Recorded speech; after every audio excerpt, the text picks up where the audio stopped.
नमस्कार. देशदूत डिजिटल संवाद कट्ट्यात सर्वांचं स्वागत. आज आपण अतिशय वेगळ्या अशा विषयावर बोलणार आहोत. जागतिक वारसा स्थळामध्ये नाशिक जिल्ह्यातील साल्हेर या किल्ल्याला स्थान मिळाल्यानं सगळीकडे आनंद आहे, जल्लोष आहे. हा जल्लोष स्वाभाविक असला तरी त्याचबरोबर नाशिक जिल्ह्यात अनेक वारसा स्थळं आहेत, किल्ले आहेत, हेमाडपंथी मंदिर आहेत. त्यांची साधारणतः काय परिस्थिती आहे आणि त्यांचं जतन संवर्धन करण्यासाठी आपण एक जबाबदार नागरिक म्हणून आणि शासन प्रशासन म्हणून यांनी साधारणतः काय केलं पाहिजे या विषयावर आज आपण चर्चा करणार आहोत. मी सर्व पाहुण्यांचं नमस्कार. मनपूर्वक स्वागत करतो. नमस्कार. आज आपल्याकडे ज्येष्ठ गिर्यारोहक संजय अमृतकर, त्याचबरोबर आणखी दुसरे ज्येष्ठ गिर्यारोहक केशव उगले आणि निसर्ग मित्र अमरीश मोरे हे इथं आपल्या संवाद कट्ट्यात सहभागी झालेले आहेत.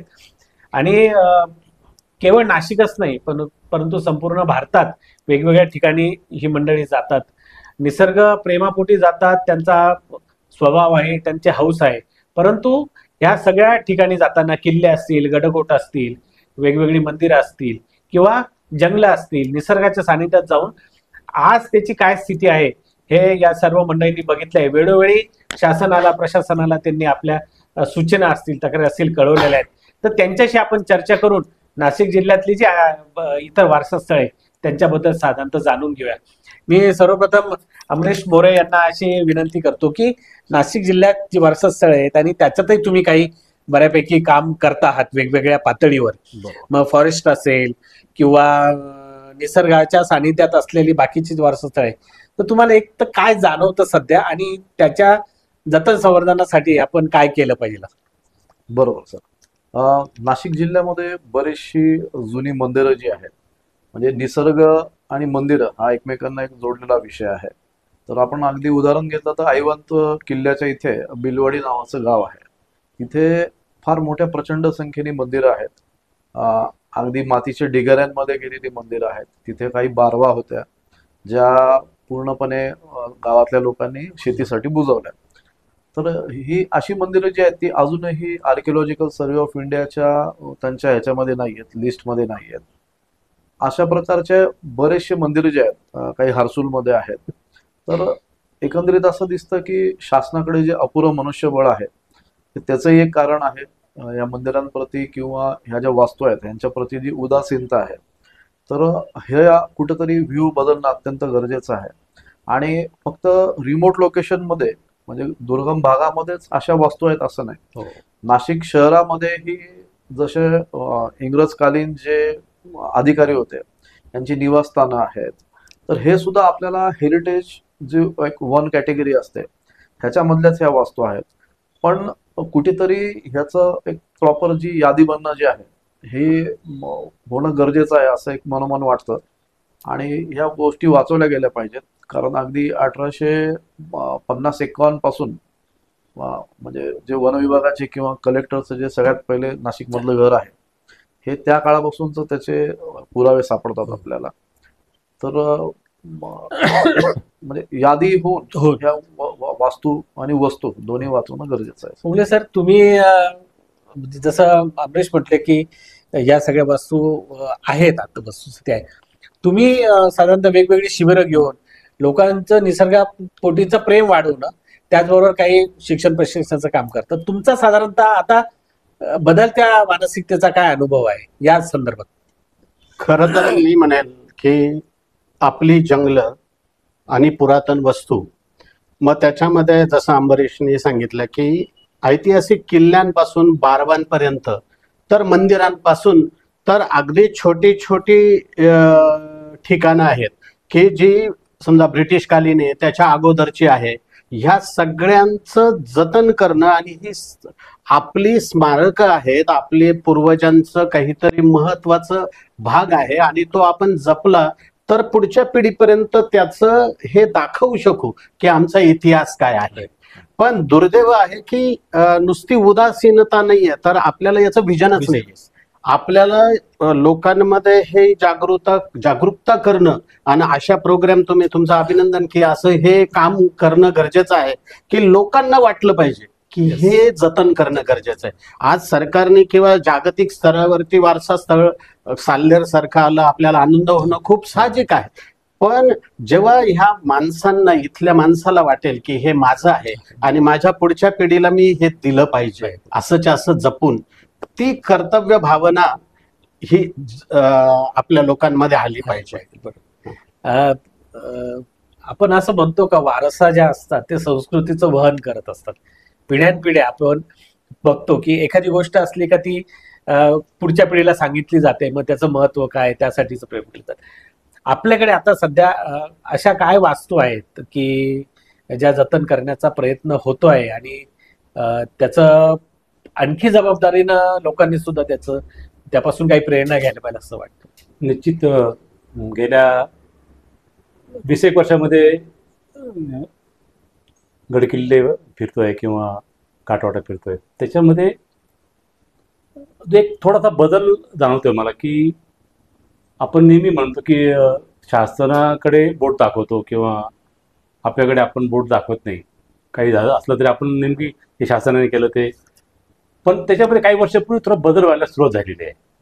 उदाहरण म्हटलं तर मी उगले सर पण माझ्याबरोबर होते त्या गाळणा किल्ल्यावरती 17-18 वर्षापूर्वी आम्ही गेलो होतो. त्यावेळेस आम्हाला डॉक्टर आपले हे भुसे सर भेटले होते, आमदार दादा भुसे. दादा भुसे. मंत्री. हा. तर त्यांची आमची काय ओळख नव्हती. तिथं आम्ही फिरत होतो आणि मग सांगितलं की आमदार इथे आलेले आहेत सोबत, आणि मग त्यांना आम्ही भेटलो. त्यांनी सांगितलं की आम्हाला की हा किल्ला मी पूर्वी जसा होता तसा मी करण्याचा प्रयत्न करतोय. आम्हाला ते आश्चर्य वाटलं की हे कसं काय शक्य आहे. आणि मग त्याच्यानंतर पुढच्या 10 वर्षामध्ये गाळणा किल्ल्याचं पूर्ण स्वरूपच पालटलं. मग त्यांनी काय केलं की ज्या वास्तू होत्या चांगल्या त्या व्यवस्थित जतन केल्या आणि जे काही पडझड झालेले असेल त्यांनी त्याला रिस्टोरेशन केलं आणि बऱ्यापैकी आज तो किल्ला सुस्थितीत आणला. तसंच अंगाई टंकाई किल्ला आहे, सेम तसंच ते रिस्टोरेशन होत आहे आणि पर्यटकांचा ओघ वाढला, निसर्गप्रेमींचा ओघ वाढला, तिथं ओघ वाढला. ट्रेकर लोक तर जातात ते पूर्वीपासून, आता त्याचं प्रमाण वाढलं. तर मी असं म्हणजे आता साल्हेर किल्ला वारसा स्थळ झालं जागतिक, ही चांगली गोष्ट आहे. त्याचा पॉझिटिव्ह परिणाम हा निश्चितच भविष्यात होणार. जसं आता रायगडावरती काम चालू आहे बघा गेल्या काही 5-7 वर्षापासून, आणि ते आणखी पुढे 10 वर्ष चालणार आहे. तर शासन करतंय, हा त्याचं तो कर्तव्य आहे त्यांचं आणि तो त्यांचा पार्ट आहे कामाचा. पण आपण एक नागरिक म्हणून त्याकडे सकारात्मक बघितलं पाहिजे. एक पॉझिटिव्ह वेव्ह कशा तयार होतील. मला असं वाटतं की मी एक गिर्हाईक म्हणून विचार करतो की मी 10 लोक बरोबर नेतो, तर मी असं विचार करतो की मी त्यांना त्यांच्यामध्ये पॉझिटिव्ह कशा वेव्ह तयार सांगता येतील की बाबा इथं कचरा करू नका किंवा प्लॅस्टिक वापरू नका. आपण 1000 लोकांना सांगणं अवघड आहे, 10 लोकांना सांगणं सोपं आहे, कारण ते आपल्या अखत्यारीत असतं. एक कॉमन मॅननी जरी असा प्रयत्न केला की ज्या या विविध संस्था आहेत, प्रायव्हेट असतील किंवा कमर्शियल असतील, त्यांनी जर असं आपल्या ग्रुपला सांगून चांगल्या गोष्टी जर सकारात्मक विचार पेरण्याचा प्रयत्न केला, तर मला वाटतं की शासन आणि कॉमन मॅन असा जो कधी भविष्यात असं थोडंसं जर प्रयत्न झाला तर निश्चितच नाशिक जिल्हा अतिशय उत्कृष्ट पर्यटक स्थळ बनवू शकतो. कारण काय की आपल्याकडे खूप निसर्ग संपदा आहे, अगोदर ती जगासमोर मांडली गेली पाहिजे. आता या निमित्ताने साल्हेर निमित्ताने ती अनेक विदेशी पर्यटक येतील, आपल्या देशातले लोक येतील, तर त्यांना इथं गर्दी झाली का आपल्याकडे कसं असतं की अगोदर आपल्याकडे सुविधा नसतात, गर्दी झाली तर मग सुविधा तयार होतात. हा आपला म्हणजे काय असतो तो अजेंडा असतो की समृद्धी महामार्ग का झाला किंवा इतकं असून सुद्धा, कारण जेव्हा खूप क्राऊड तयार होतो, जिथं जेव्हा खूप गाड्यांचं प्रमाण वाढलं तेव्हा त्या सुविधा काय पाहिजे त्यांना. तर मला तो अनुभव आहेच की जिथं जास्त गर्दी, जेव्हा काही अपघात होतात तेव्हा गर्दीचा फोटो व्हायरल होतात, मग तिथं शासन जागं होतं.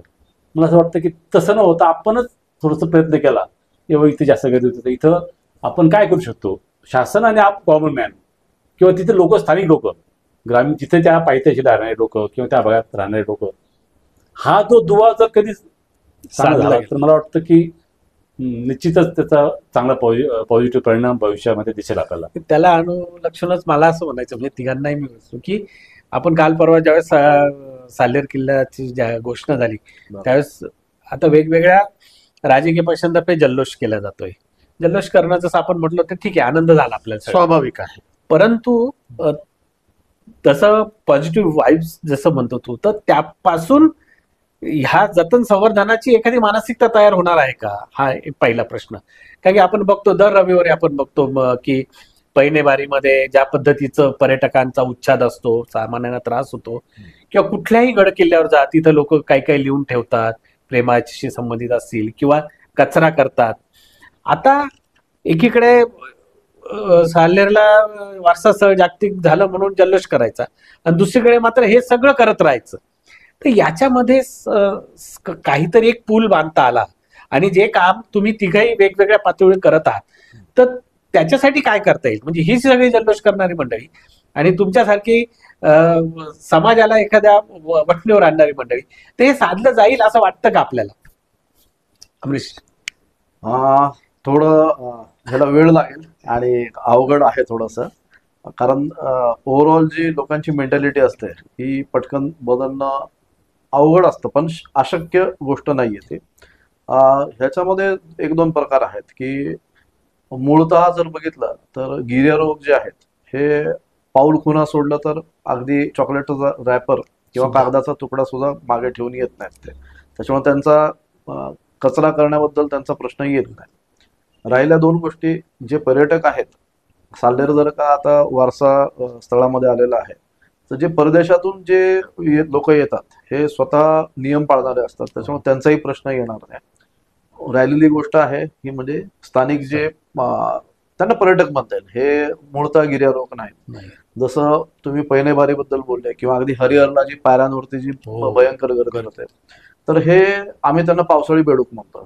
हे जेव्हा हिरवं हिरवं छान वातावरण होतं त्यावेळेस ते बाहेर येतात, आणि ऊन पडल्यानंतर त्याच्यापैकी कडक उन्हामध्ये एकही जण ट्रेकला बाहेर निघत नाही.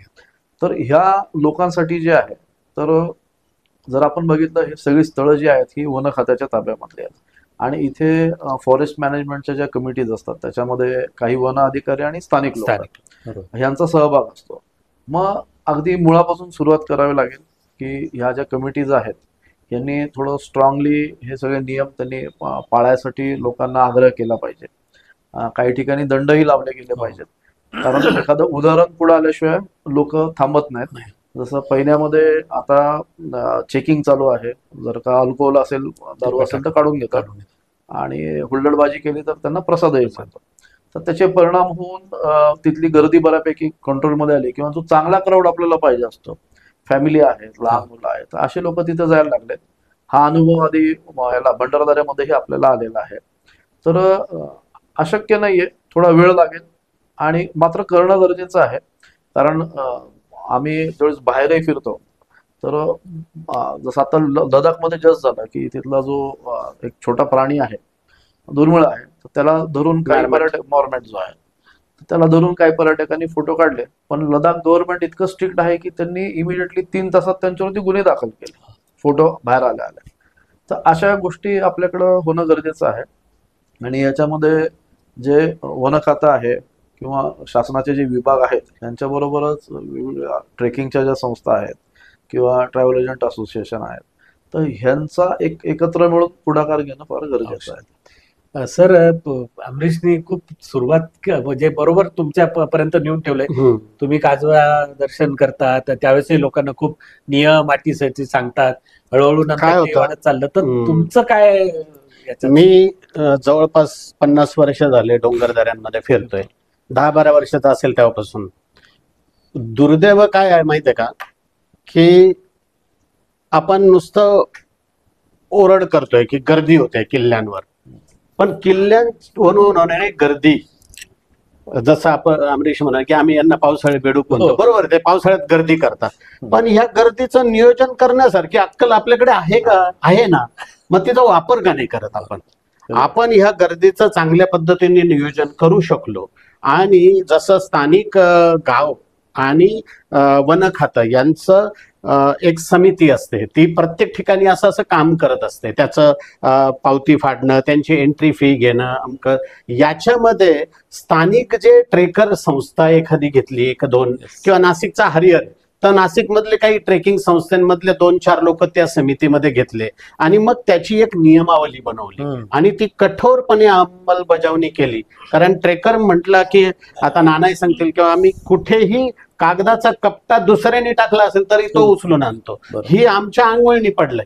पण हेच समाजाच्या अगदी कॉमन मॅनच्या, अगदी अगदी पावसाळ्यात फिरणारे पर्यटकांच्याही अंगवळणी पाडायचं असेल तर याला आपल्याला एक प्रशासकीय बाबी बरोबरच एक चांगल्या प्रकारची अंमलबजावणी करणारी टीम प्रत्येक गडकोटांच्या ठिकाणी किंवा प्रत्येक वारसा हक्काची जी काही चांगली ठिकाणं आहेत, मंदिर आहेत, या ठिकाणी ती व्यवस्था करावा लागेल. मग त्यातून निर्माण होणारा जो निधी आहे तो यावरती खर्च करावा लागेल. अगदी मी आता तुम्हाला सांगतो, हरिहरच्या बाबतीतही किंवा दुगारवाडीच्या बाबतीत त्यांना म्हटलं यातून जे पैसे जमा होतात, ह्या पैशातून तुम्ही काही असं करतात का की एवढे सगळे गावातले लोक ज्यांची इथं दुकान आहे त्यांनी आता सीझन तुमचा पावसाळा संपलाय, हे 3 दिवस हे सगळा कचरा उचलून आणायचा, असं करतात का? तर म्हणे नाही.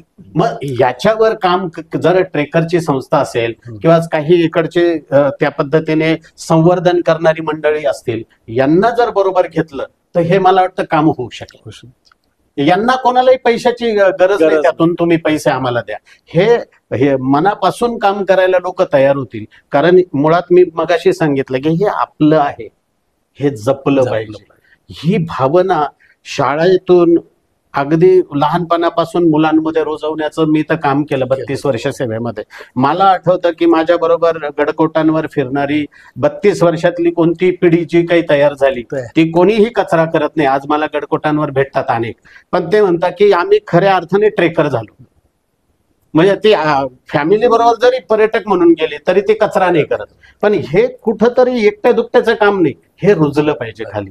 आणि हे जर अभ्यासक्रमामध्ये आलं की हे आपलं आहे आणि ते जपलं पाहिजे. म्हणजे तुम्हाला त्यातून काय आणखी वेगळं सुचव असं वाटतं का? गेल्या काही वर्षामध्ये तो थोडा बदल होतोय. पूर्वी बघा की स्थानिक समित्या नव्हत्या. हा. गेल्या काही वर्षामध्ये गर्दी वाढली, मग तिथं काही तक्रारी आल्या. मग तक्रारी आल्यानंतर मग शासनाच्या लक्षात आलं की आपण स्थानिक लोकांना बरोबर घेतलं पाहिजे. मग वन खात्याने स्थानिक समिती तयार केली, म्हणजे सरपंच असतील किंवा गावातले काही लोक आणि वन विभागाचे काही लोक. मग त्यांनी ते एक समिती स्थापन करून इथं पर्यटकांना पार्किंगच्या सुविधा असतील, जेवणाचे काही रेट असतील किंवा गाईड म्हणून जाणारे लोक असतील तर त्यांना प्रबोधन करायला सुरुवात केली. तर तो बदल आता हळूहळू गेले 2-4-5 वर्षात होतोय. आणि मला असं वाटतं की जेवढं क्राऊड येईल तेवढं अजून मला वाटतं की चांगल्या पद्धतीने जागरूकता तयार होईल आणि भविष्यामध्ये एक चांगलं नाशिक जिल्हा एक पर्यटनाचा दृष्टिकोनातून चांगला जिल्हा तयार होईल. ना की वाईन सिटी किंवा इंडस्ट्री नको आहे आम्हाला. की आपल्याकडे जे निसर्ग संपदा आहे तिलाच पर्यटनात रूपांतर करून आपली अर्थव्यवस्था किंवा आपले स्थानिक जी आपली स्थिर स्थावर म्हणतो किंवा आय एम व्हेरी हॅपी, तर तसा तो फील भविष्यात दिसेल अशी अपेक्षा करूया आपण. म्हणजे मी याला एक ऍडिशन फक्त करतो जाता जाता, आपण फार श्रीमंत आहोत या बाबतीत. आपल्याला सह्याद्रीचा इतका प्रचंड वारसा आहे, कोणाकडेच नाहीये. आणि दुर्दैव आहे का आपण त्याचं व्यवस्थापन करण्यामध्ये चुकतो. ते सुधारावं लागेल आपल्याला. धन्यवाद. धन्यवाद. वारसा स्थळांबाबत अतिशय डोळ्यात तेल घालणार असं तिघांनी आपल्याला सांगितलंय, सुचवलंय. आपल्या सगळ्या वाचकांना, दर्शकांनी सुद्धा त्याचा निश्चितच लाभ घ्यावा, त्यापासून काही प्रेरणा घ्यावी. मुळात वारसा हक्कानं पदं मिळवण्यासाठी आपला समाज खूप धावपळ करत असतो, तिथं धडपड करतो, स्पर्धा करतो. परंतु जी वारसानं जे आपल्याला मिळालेलं आहे, आपण फक्त नाशिकचा जरी विचार केला तरी आता ह्या सर्वांनी वेगवेगळ्या स्थळांचा उल्लेख केला, ती अगदी छोटी स्थळी आपल्याकडे वेळ मर्यादित होतं. परंतु ही जी वारसा हक्कानं मिळालेली काही स्थळ आहे, काही त्याचं जतन आणि संवर्धन करण्याचा एकेकाने जरी विचार केला तर मला असं वाटतं का यांनी सांगितलं का जे आपलं आहे ते आपल्याला निश्चितच जपता येईल. धन्यवाद. बरं. मस्त ना.